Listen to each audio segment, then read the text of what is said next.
If you're over 85 in America, you're part of the country's fastest growing age group. Businesses such as hotels and restaurants are becoming more aware of this, and age sensitivity training is becoming a popular tool. So I'm here at St. John's Home in Rochester to find out exactly what it feels like to grow old. All right, I'm ready. I just stick them in my ears, so then I can't hear much. Okay.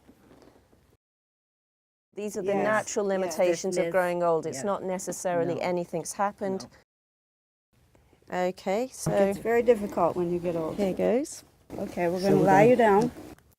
And so it's just that your range of motion becomes incredibly limited. And I guess the fact that I'm talking to you and you're not responding is also part of it, isn't it? Right. And you're just sort of going on about your business, and I just sort of feel very isolated. Hello?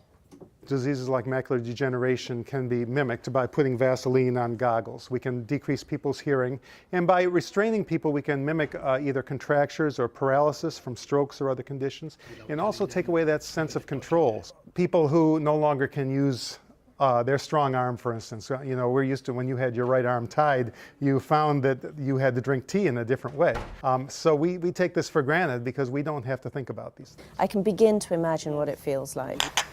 So this course has shown that growing old can be a frightening and sometimes degrading experience. In this stage, a caregiver is feeding a patient, a rather reluctant patient. Now here with me is a resident of this centre, Angelia. Anne, looking at something like this, how does it make you feel?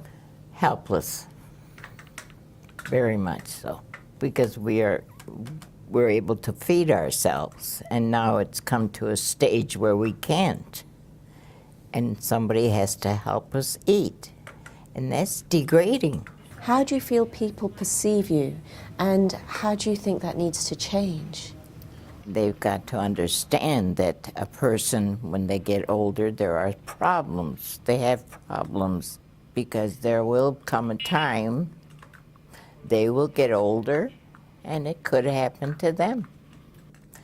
And then they will understand.